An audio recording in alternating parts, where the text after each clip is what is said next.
Hello, my name's Dr Ursula Hackett and I'm an academic based at Royal Holloway, University of London. I've created these videos for ambitious students who want to write brilliantly, not just okay. This video will help you to make your essay writing more elegant. There are plenty of great videos out there on YouTube for the basics here. Grammar, punctuation, formalising your prose. If you're writing in your second or third language, or you're just starting out with university essays, I'd advise you to take a look at them first. This video is for people who already know they need to spell and punctuate correctly and want to move on and write brilliantly.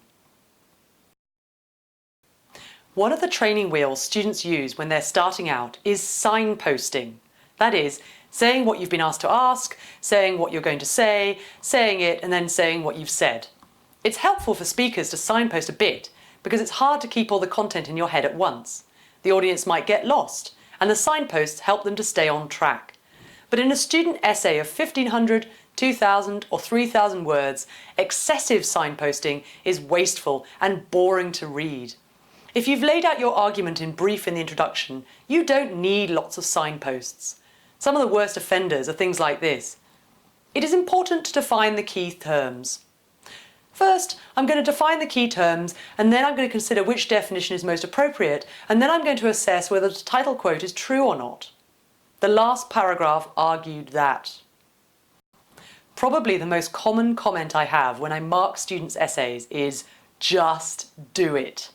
Don't spend ages saying you need to define this or that. Just define them, right there, and save yourself a whole load of boring words. If you've got a logical structure, there's no need to say what you said in your previous paragraph. I just read it.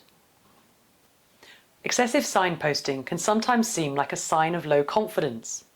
Another manifestation of a lack of confidence is compulsive hedging.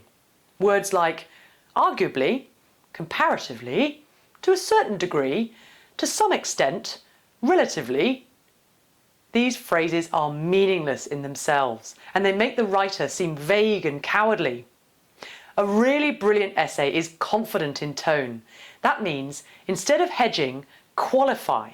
Rather than leaving yourself an escape hatch, which leaves the reader unsure about whether you really mean it, convey the magnitude of the effect and the degree of certainty explicitly.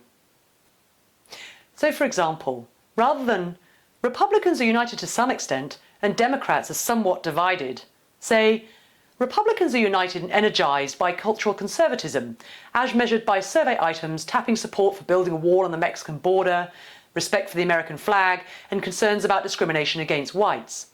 Democrats are more divided by these cultural questions than Republicans are, but they're united by support for an activist government. Rather than, arguably, Supreme Court justices are relatively constrained, say, the court enjoys greater implementation power in vertical cases, those involving criminal and civil liability, than in lateral cases, that is, all others. Finally, remember not to get drawn into normative arguments if you're writing a piece of analysis. Leave emotive language out of your essay, such as disgusting, despicable, laudable, excellent, groovy.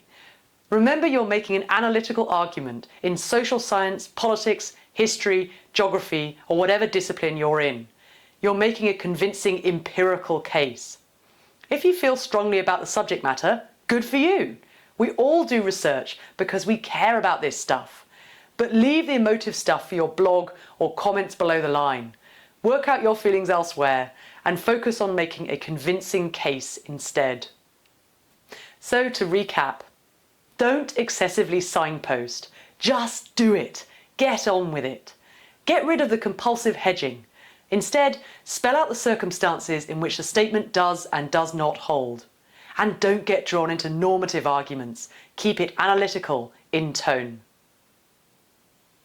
Thanks for watching this video. If you found it useful, please like the video and subscribe to my YouTube channel, where you can find other videos to help you write truly brilliant essays.